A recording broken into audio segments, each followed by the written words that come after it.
Civil Defence meeting this morning. Even though it is a chonky agenda, I'm sure we will work through it relatively fast, because some of this we have seen before, and I probably think we'll be out of here by 10:30. We'll see how it goes. Any apologies? Are we going to open with Karakia, Councillor Wharehinga? Thank you. Me noi tātou. I o ngā manu tēnei te whakamuinga tutu ki a koe o tēnei hui ngā matu. Arehina mai ki au ki te tika, ki te ponu ia matu, tuko mai tō wairua tapu hei manaki, hei awhi e tiaki i te awa. Anei mātou e tūhu nea muri, tuku i tēnei inoi, I rungi I te ngō tō mātou kai whakaore i Kraiti. Amen. Okay, my screen's not working, Julian. Do I need to push some buttons here? Usually this is on, their one is on, so I can't see. If someone can just fix this while I hang with this screen for now. I just want to see who's online. We've got Annie online. Annie, I don't like that note taker that's online. There's a thing that you have. Can we please delete that? We cannot have these AI things as people online. Julian has just left. I don't know how to take. Julian, can you just delete that note taker, AI note taker online? That happens quite a bit, Annie. Not with you only, at different meetings that I'm in, but there's just something logged on, and until we know how it works, I'm not comfortable with it. So Julian, if you can just do that. Apologies, let's take a little look. We do have Josh, Debbie, Rawinia, sorry, Annie and Rob. Thank you. Okay, so no apologies. Thank you for being here. Any declarations of interest? None? Okay, let's move to our minutes. Those are on page 3. We've got 2 sets today, I think. No, we've only got 1 set. Page 3 to 10. Someone willing to move that this is a true record that happened? Thank you, Councillor Telfer. Seconded by Councillor Wharehinga. All in favour? Contrary? Carried. Thank you. Okay. Let us move on. We have a paper here from Julian about Group Recovery Manager. It's just procedures that Nomai and Anita be able to be Recovery Manager and alternate Group Recovery Manager. I'm happy to move that. Seconded by Councillor Wharehinga. Any questions or queries? All in favour? Contrary? Carried. Okay, Mr. Ben Green, we'll hand over to you. Welcome, Ian. We'll hand over to you after Ben for your report. Morena koutou. I'll take the report as read. There's quite a chunky, what makes it look a large report, but it is the directive release component of the part of the immunity system improvements. Key thing, particularly welcoming Carl Scragg as joining the team as a readiness and capability emergency management advisor, and welcome Carl, particularly very strong sense of volunteerism, and that really certainly helps us with really what is a key component of our work, the readiness work stream and the public interface for training and enabling our communities, particularly in terms of what we've been through for the last 3 years. And just in terms of the events, much as certainly we've managed to, at least to this point, and I won't say we've dodged events, but we've certainly had respite from what has allowed us, in particular for our recovery and other aspects of getting into the delivery of the readiness space and the work streams there. Our persistent, obviously the key event that did nationally activate for was the Kamchatka Russian tsunami event. So those sort of things that really highlight really that our local exposure to the Hikarangi and it coincides with really what our campaign kicks off for now, which is the Shakeout campaign. I'd like to think everyone here has signed up for Shakeout. We actually need our numbers now because our regional sign-up was 27% last year across the regional pop, which is pretty awesome. And actually, it's, as much as that does sort of great to have a regionally leading aspect to the campaign, the kaupapa is genuine around actually why we do it and equally the exposure we have to a catastrophic risk based on the tsunami. RAND, so we dealt with Kamchatka as the live aspect of dealing with a far source event originating from Russia. We then, the next week, which was always part of our collective training program, ran the exercise Chili Dog, which was based on a similar event but originating from Chile. And, great to have really centre back with really quite a number of people stepping new into roles, but the ability to exercise the system and get really look for those bits that we need for iterative development within the systems process and capability development.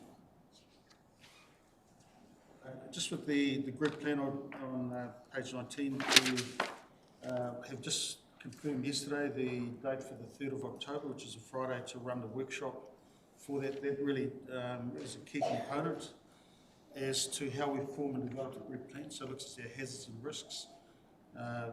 With the collective we've got there, which includes everyone relevant to agencies, iwi, anyone sitting within the natural hazard space for that day will be here, and really we undertake that exercise, which informs then really the key component of the draft document. So that is a process there. I appreciate that obviously it coincides with where many are sitting going for your local elections, but the oversight for that.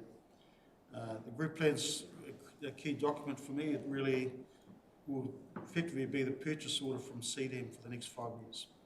And that means that really reporting back in these forums is really similar to a balanced scorecard. The key bits that then are relevant to progress and monitoring what we're doing is the outputs from that. It's certainly back into the CDEM group. The aspects of the MSIP, the Emergency Management System Improvements, and the what's progressing now into the House with the draft legislation for the review of the Emergency Management Act. Two key chunky bits of work.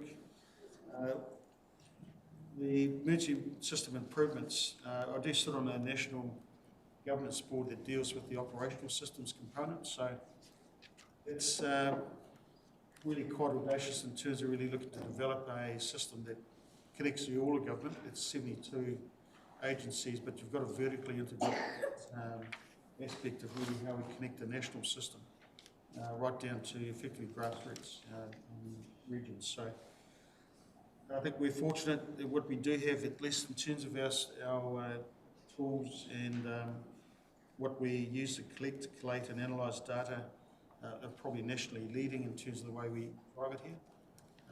And some of that really is why I probably sit on that governance board. It at least provides insight from a very, not a small region, but we certainly don't lack from capacity and capability in that, the way we manage things here.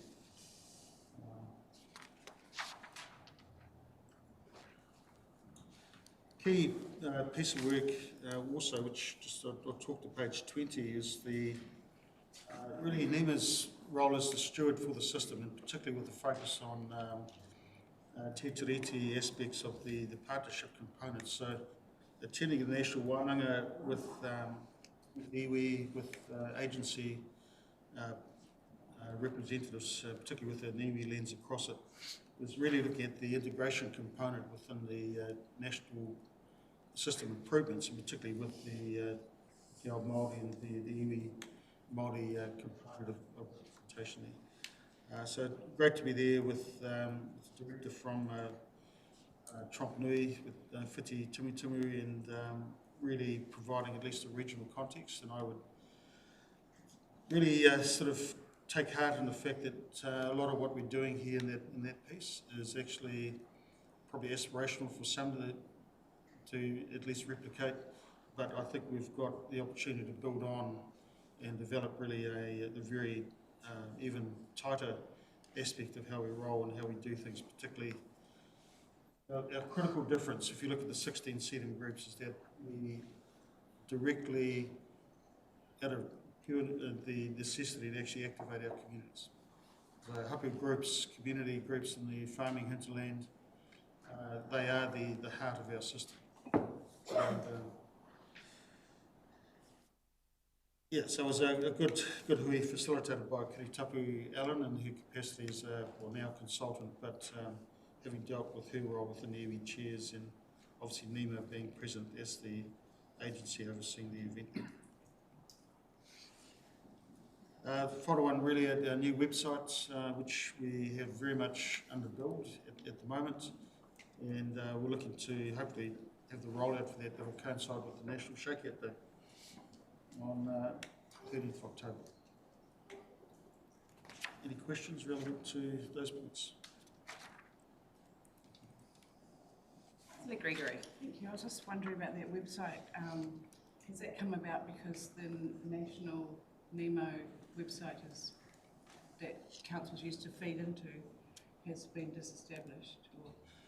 No, I'd probably best look at we've got a lot of rich material that we want to turn it from being a dumb information, and I mean dumb in the sense that it's just information sitting there, to an interactive portal, particularly much as we're really looking to provide that accessibility for the schools. If we're looking at the natural hazard science, a lot of the great work is actually collected within the tile space with the natural hazards lens across it. So, and this is a different mode that the site can switch on to, really, if we get into an activation mode with escalation from the event.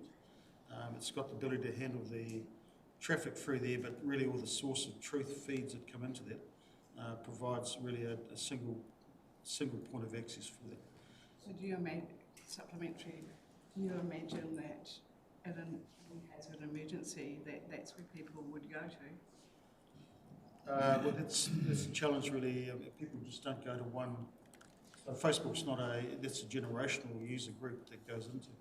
If you're looking at rangatahi, it's what your level of kids are using, but TikTok, for example, is a very segmented access group, and if you're savvy with the social media, but really it's providing a layer in terms of whatever node we can actually sort of get that connected to. But to answer your question directly, our Facebook certainly does have almost 26,000 people that do connect in that space. In terms of where we'd like to direct them is the persistent ability to access particularly the data, whether it be the live feeds, the rainfall data, the river data, some of the hazard overlays will be on via that website. And sorry, just one more question. So is this stuff all been taken away from the council website? No. It will still also be on the council website? And. Any more questions? I do want to congratulate you on Chili Dog.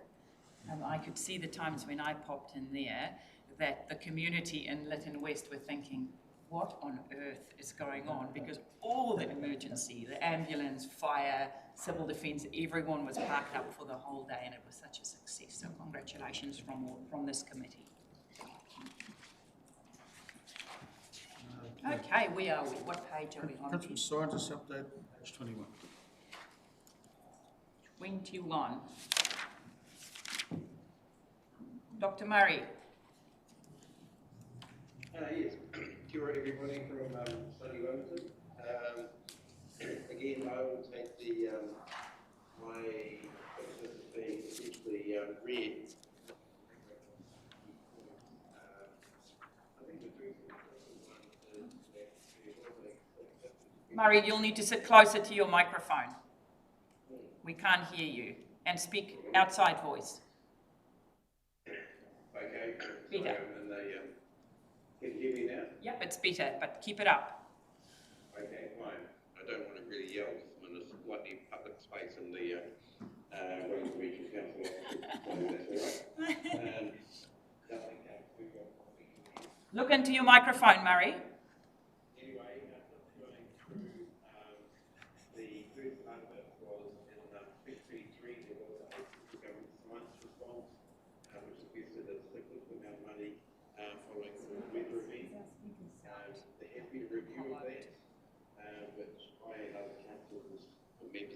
We can't really hear it. It's all sitting in there in the paper, but the key thing about it is we are having a meeting next week in Wellington where we're going to look at doing it better next time. And as part of our preparation for that, we've had essentially a cross-council discussions about what we felt went well during 2023 from external things to what didn't go well, which was unfortunately quite a bit, and what we did, and also what we think can happen better next time. I think that's the key thing there. So this is basically the next time we have a meeting, we'll update on how that meeting went, and hopefully if we do have another week like 2023, the services delivered by the science community out of Wellington will be a lot more seamless. Thank you, Murray. We appreciate your update. Any questions of Dr. Murray? Not at this stage. Thank you, Murray, and thank you for beaming in all the way from Wellington.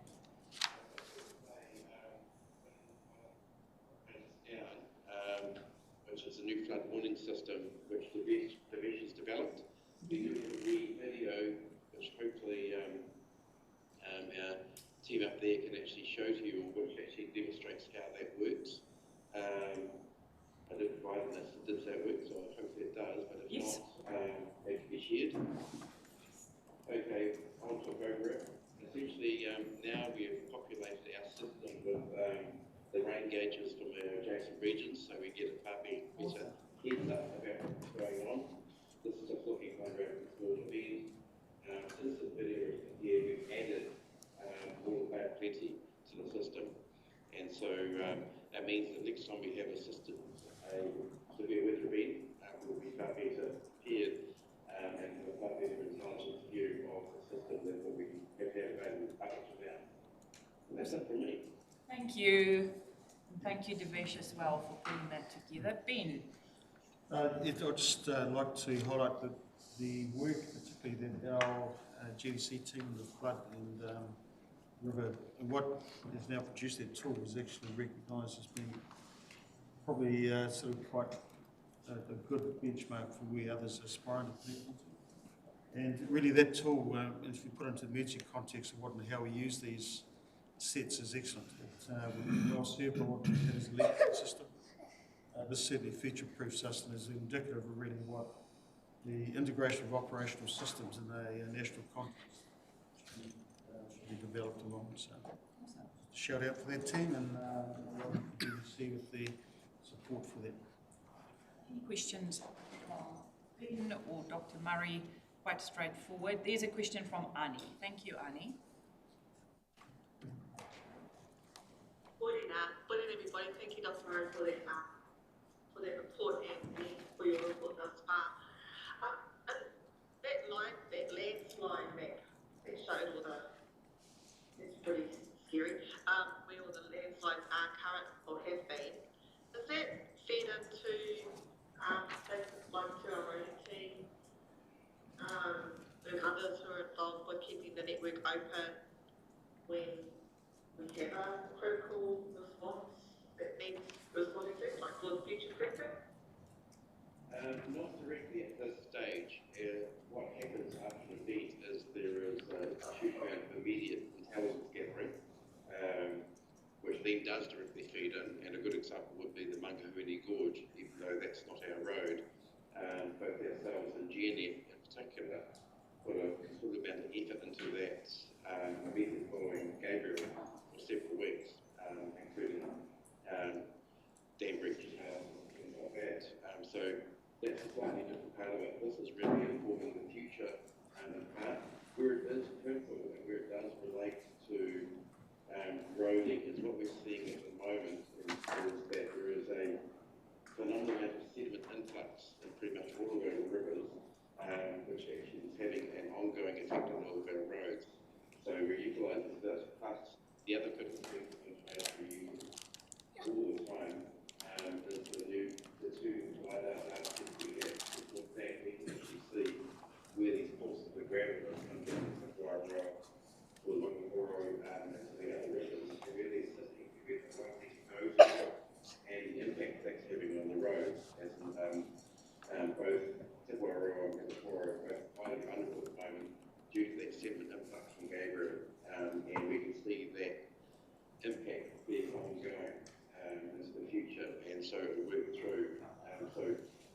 will be factors on the road may not work. In the Sequoia Road, for example, the gravel line in some places the river is actually higher than the road level. So every single time we have a flood, the road gets flooded out and scoured. So those are critical issues. But understanding that for future events and looking until the sediment generated by those landslides is being fed into our flood modelling, particularly for up the coast, and so that's one of the critical things. We have to have an understanding. That made it scary, but we know that we've only covered 35% of the area so far.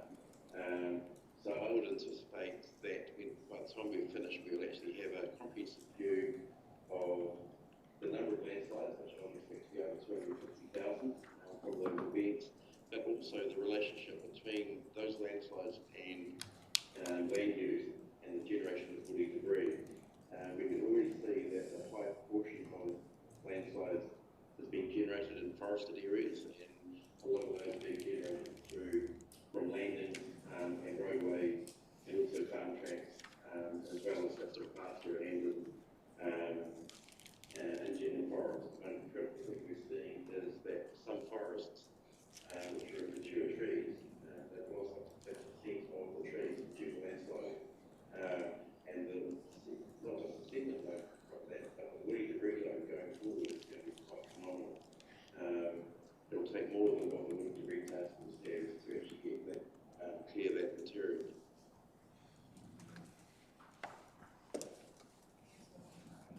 Any other questions or queries? Not. Thank you. I was just wondering also about the landslide part where there's 2 Master of Science students working on projects. I was just wondering how those were selected. Are they doing that as part of their study, or are they on staff? And I can sort of understand some of, the landslide dams and the Makarori headland. Just wondering what's going to be learned for the Young Nicks Head landslide, or what's the benefit of that? So if you're looking at Young Nicks Head, the key thing there is that we have a mix of ownership of the land and possession of the land among our other, so between the local iwi and the landowner of the Young Nicks station itself. Up until now, up to last year, the landowner has provided access along the top of the headland for the public. This very large landslide made us realise that in fact there's a significant other area of high instability all the way along that headland which could fail in the future. So the idea is that students go to map all those out and come up with a risk assessment of that looking forward. Murai is obviously very concerned. That landslide took out a reef which was a significant fishing ground, and obviously there is a hazard for just members of the public going around the top of those of the headland from Murai, and that's a concern to the local community that they may be, if somebody goes around there who shouldn't go there, this is where the risk that they may be put into the situation where they're having to rescue or recover people, and so that could upset the concern for them. And so it's one area where in expect the landowner, ourselves, and the local area would be results together. Thank you for that. Okay. And then we just, as an attachment, the release of the emergency management. Can you talk a little bit to us about, because we've been involved and we've submitted and we know quite a bit, but just give us a high level of how this will feed into what we do. Yeah, actually, for Chair, I might get Ian, so Ian and I discussed this. It's obviously within the NEMA report, what I made reference to this. And so do we want to combine that, Ian? So you talk about this as well, how it will influence us, what we'll do, what we take out of it, and then after that, please give us your NEMA update as well. Is that cover? Good, thank you. In respect to the report, that was the options that were put out to the public consultation, and as the result of the public consultation, it's all been collated together and put to government. Now that the draft bill will be developed, hopefully that will go to select committee, and then you'll get to consult on it as well. You'll be able to see from reading the report, there's a number of preferred options around the legislation, around how we work, and I guess what the bill should contain. Some were not quite as clear, so they'll still be worked on, but this is just the first draft and the first consultation that's been out. All the feedback has been put into it, all has been considered.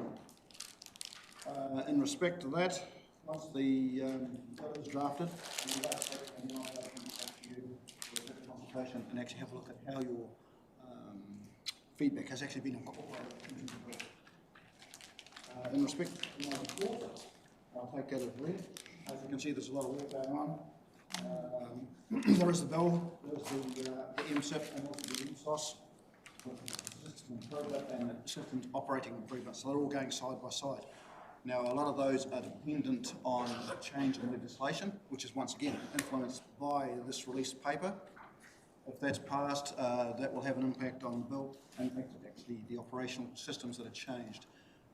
The other aspect will be each of the projects that have come out of the province, we've got the respective funding as well, and they'll be over the next 5 years. In respect of that, there will be costs that come out of that. The Minister has recognised that. He's trying to offset that a little bit with seeking funding to help with this. Those costs will be incremental.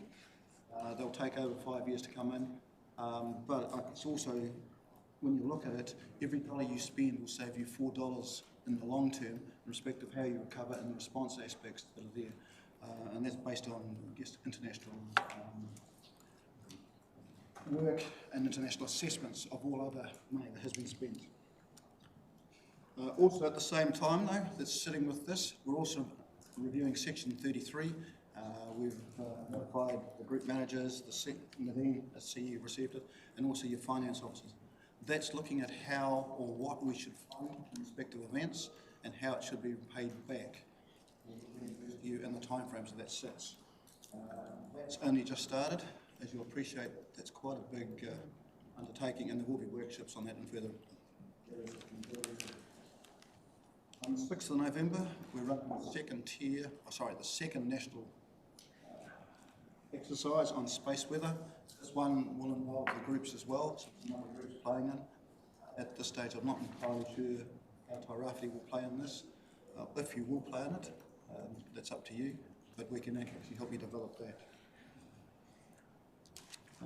Coroner's inquiries in respect of Gabriel and Karakia have commenced, and hoping to have finished this year, and Gabriel will be finished by the end of next year. There's a 2-week. Sorry. Gabriel?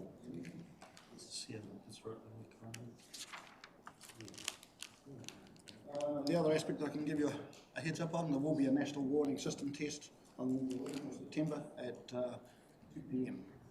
if you're on the national warning system. Right. Hopefully only one. Hopefully one. We had a few issues on the last one, that in the system. Right, that's fantastic, because I do think, and we do want people to be really alert and really great to follow up. I don't think this one will go to the public, this one will go to the systems. Oh, okay. And us. I see what So you're it's saying. our Yeah, system. yeah. Oh. So you won't know, it's not an emergency mode, it's actually the national warning system to let you know what's going on. Ah, okay. Okay, any questions in regards to this legislation? We've seen it before. It was released at Ian's piece of paperwork. A nice, if you take a look at 196, 197, there's a nice trying to bring it together to give it a high overview. Any questions in regards to NEMA update or in regards to the legislative reform for emergency management?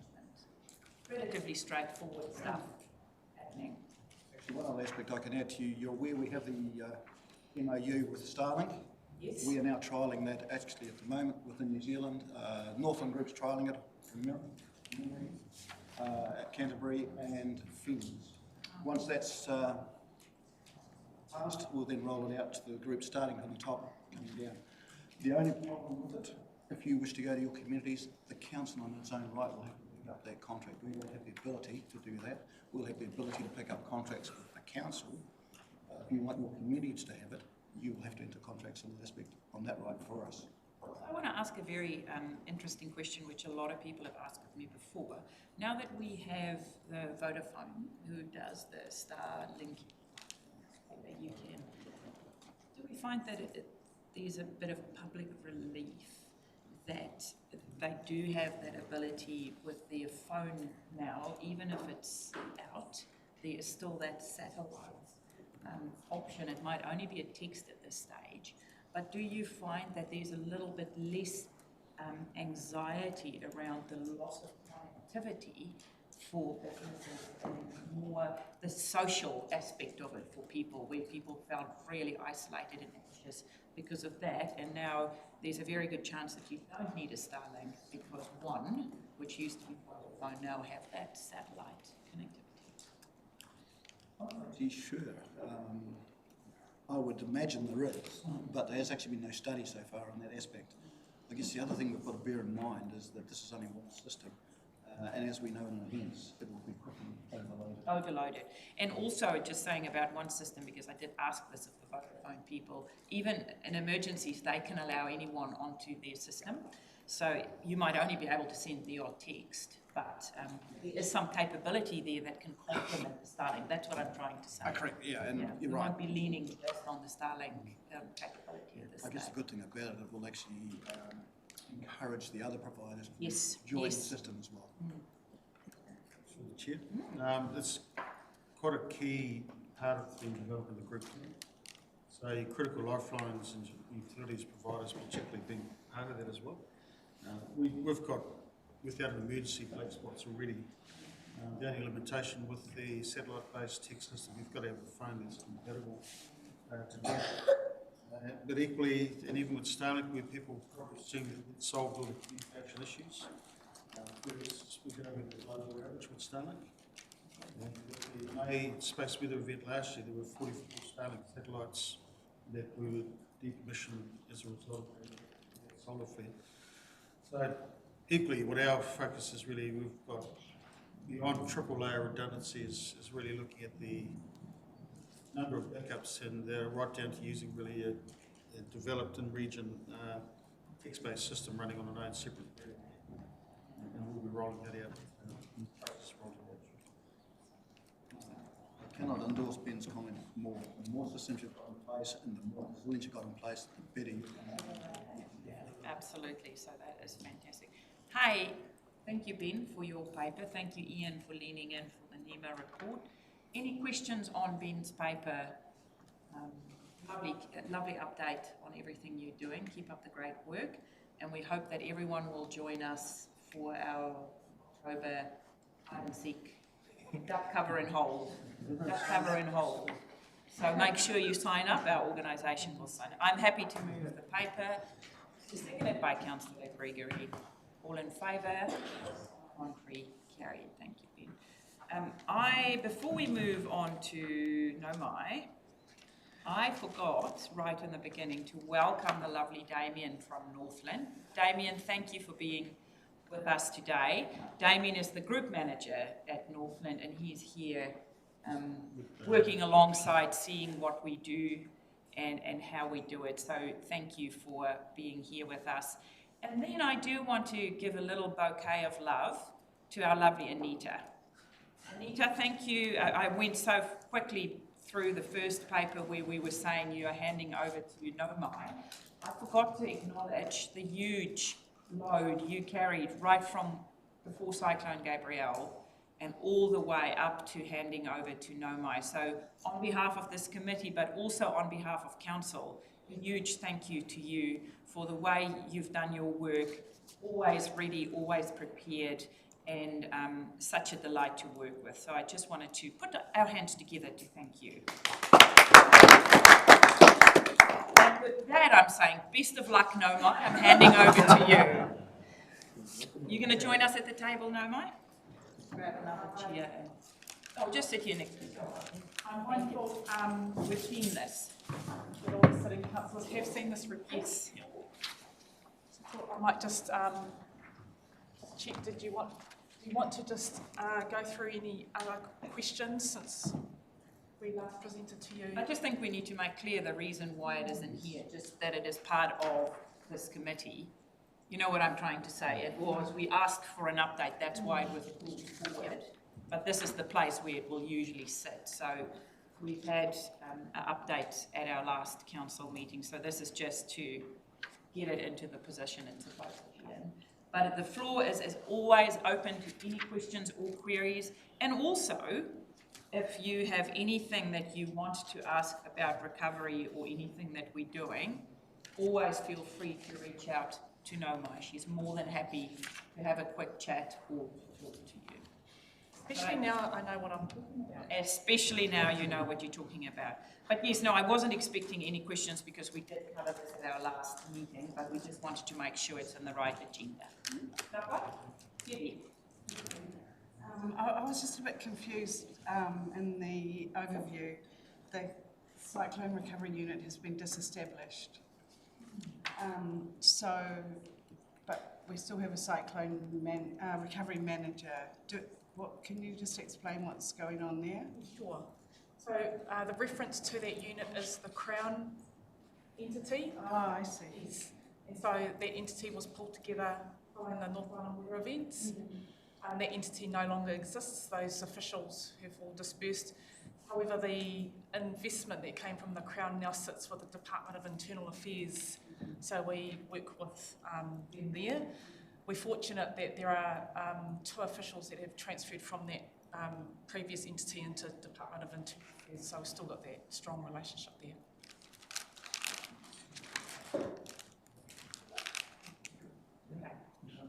Rob? I don't know whether it's the right forum in operations, but just around the bridge program, I just query the speed that we're doing it. Wolf Bay are already driving across a bridge that they've rebuilt, and we're only just starting our 4th one. I'm just querying the time frame, like these people that are affected by it, it's their lives. For us not to be, it almost looks like we're doing one and then. So I'm wondering. So that's an operational question Yeah. that we can put to whoever is the operational person. This is, in civil defence, but more than happy for us to get an update on the timing and just like planning. Like to have a bit more overview All good. Any more questions? Colin? Thank you, Your Worship. Debris for page 203. So debris in the rivers. The other thing on critical catchment. What's the definition of critical?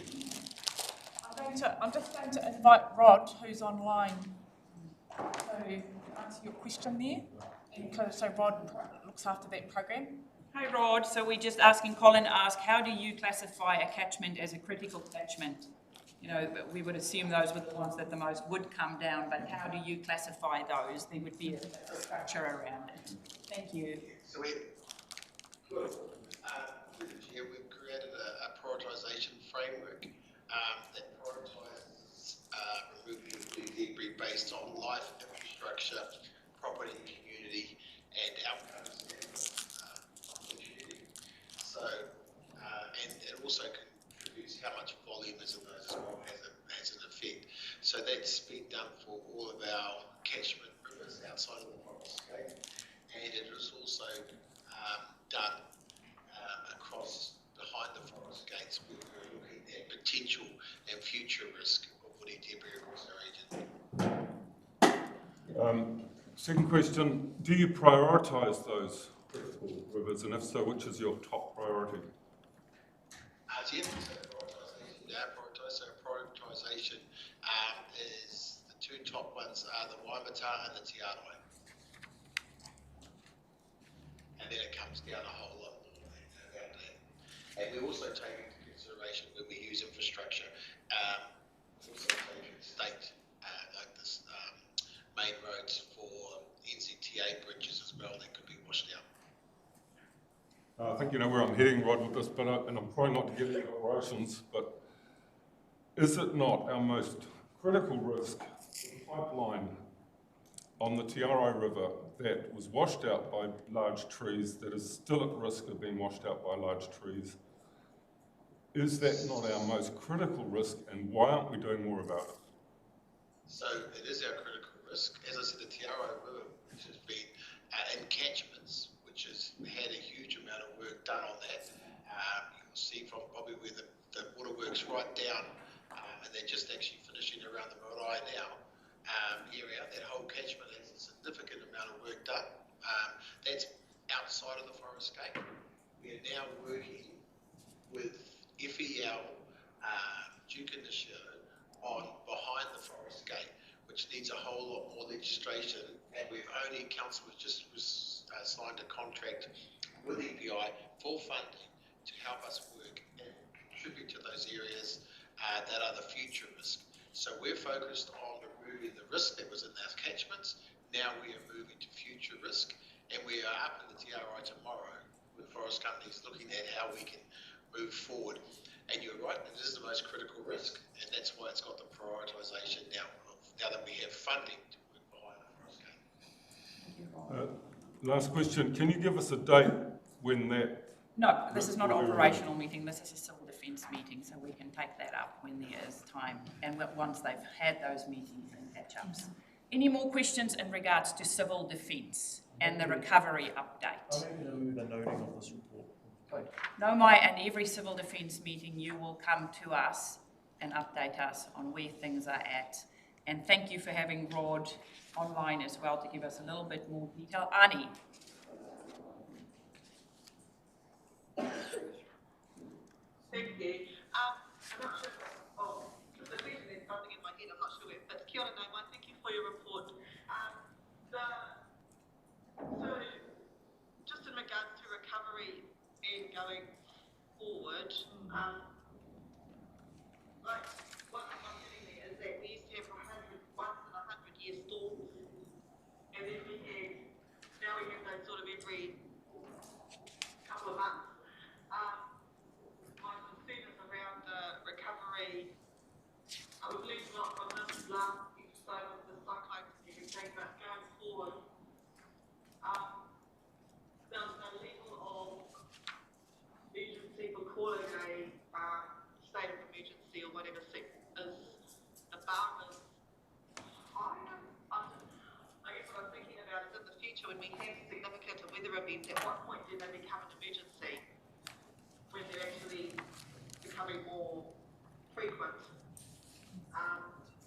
which then impacts on funding and everything else in terms of being able to support our communities in the future. Do you get what I'm saying? So I'm not necessarily myself very well. I think Ben can lean into that. Yeah, through the chair, the basic, really critical premise is there's a critical risk to life and critical infrastructure. So that's not a decision made by an individual, it's the collective that makes up the consultation that really determines whether an emergency, which is actually, particularly with NEMA being present on behalf of really the ministerial oversight, really has a consideration both at a regional and from a national lens to ensure that it's appropriate and fit in terms of what we need to apply to certainly allow us to manage the event in the event that our current powers or the way that what we have is adequate to do that. It's not, and clearly we're well versed in that process, but it's very considered in terms of how we do apply that. Okay, any other civil defence related questions of Ben or Ian or No Mai? If not, we've moved the paper. Seconder for the paper. Thank you, Councillor Parata. All in favour? Aye. Contrary? Carried. So, I'd just like to mihi those that are leaving council for the sense of being part of this committee and the many events we've been here. So, But equally, I wish everyone all the best in terms of you putting yourself forward, but your efforts, particularly in terms of your reach into the community and the awhi that this space needs in terms of who you connect with, certainly it's appreciated. And much like our Shake Out campaign, I know that we asked that, but really you are a conduit to people that have representation with you. And they make a difference, these campaigns, by country mops. So, just on behalf of the team, thank you for your contribution, and look forward, hopefully, to those that are successful seeking re-election, and we continue with our mahi for our people in our region.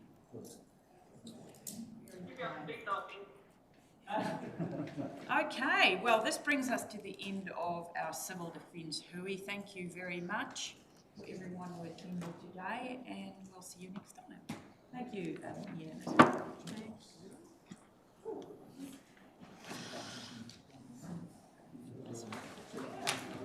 Yeah.